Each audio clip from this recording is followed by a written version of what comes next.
আজকের এই মানববন্ধন কর্মসূচির নেতৃত্ব দিচ্ছেন বগুড়ার জনপ্রিয় পৌর মেয়র জননেতা জনাব রেজাউল করিম বাদশা। উপস্থিত রয়েছেন সংসদ সদস্য আলুদন্দি গ্রামের প্রবীণ জননেতা আলহাজ মোশাররফ হোসেন। উপস্থিত হয়েছেন বগুড়া জেলা বিএনপির সাবেক ছাত্র নেতা হয়েছেন জাতীয় নির্বাহী কমিটির সদস্য বগুড়া সাবেক সাধারণ সম্পাদক বগুড়া জেলা বিএনপির জনাব জয়নাল আবেদিন চান। উপস্থিত হয়েছেন আমার বন্ধু বগুড়া জেলা বিএনপির সদস্য জনাব ইনামুল কাদের ইনাম। উপস্থিত হয়েছেন খায়রুল বাশার, সাবেক ভিপি, সাবেক জিএস শেখ নাওয়াজুদ্দিন নায়েক, মহিলা দলের নাজমা রহমান।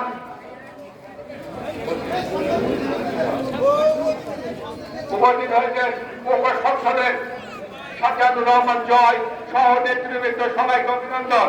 কৃষক দলের ওয়াদে ভূঁইয়া সহ এবং অঙ্গ সংগঠনের নেতৃবৃন্দ সবাই যেখানে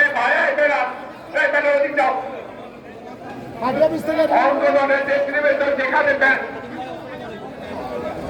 এই সদাগর সাহেবের বাসায় যাও, ওই বাসায় যেখান থেকে মানববন্ধন শেষ লোক শেষ সেখান থেকে দাঁড়িয়ে যান। শহীদুল নবী সালাম এখানে উপস্থিত হন। সালাম সালাম খাবের জাহাঙ্গীর দয়া করে ভলেন্টিয়ারের দায়িত্ব পালন করেন। এত ভলেন্টিয়ার দরকার না, ভলেন্টিয়ারের দায়িত্ব পালন করেন, একটু কাজ করেন ভাই। আমাদের মাঝে উপস্থিত হয়েছেন বগুড়া পৌর কাউন্সিলর রাজু ভাই, রোস্তম ভাই, সবাইকে অভিনন্দন।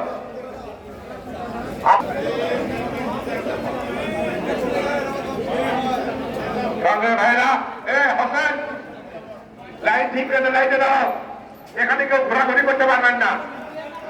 সুশৃঙ্খল সংগঠন আন্দোলনের পূর্ব শর্ত শৃঙ্খলা মানবেন না, বাড়িতে চলে যান। শৃঙ্খলা মানতে হবে। শৃঙ্খলায় হচ্ছে একটা দলের মূল মেরুদণ্ড। আপনি লাইনে দাঁড়িয়ে যান, লাইনে দাঁড়িয়ে যান। ক্ষমতা দখল করার পর থেকে এদেশের মানুষের নিরাপত্তাহীনতাই হচ্ছে। দেশপ্রেমিক জনতা যখন সরকারের বিরুদ্ধে কথা বলেছে তখনই তাদের রাতের অন্ধকারে সরকারের বিরুদ্ধে বাহিনী আমাদের মানুষকে তুলে নিয়ে তাদেরকে পরিবারে তার বাবা সন্তান ভাই বোন সবার অধিকার অধিকে তাদেরকে খুঁজে বের করে দিতে হবে।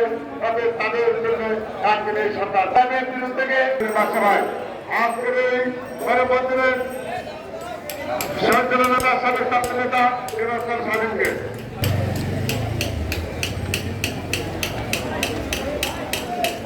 আন্তর্জাতিক ঘুম দিবস উপলক্ষে বাংলাদেশ আজাদি মোড় থেকে সার্কিট হাউস পর্যন্ত আমাদের সবাই জেলা করতে চাই আন্তরিক অভিনন্দন এবং শুভেচ্ছা। সঙ্গে ভাইরা মানববন্ধন কর্মসূচিতে এবার বক্তব্য দেওয়ার জন্য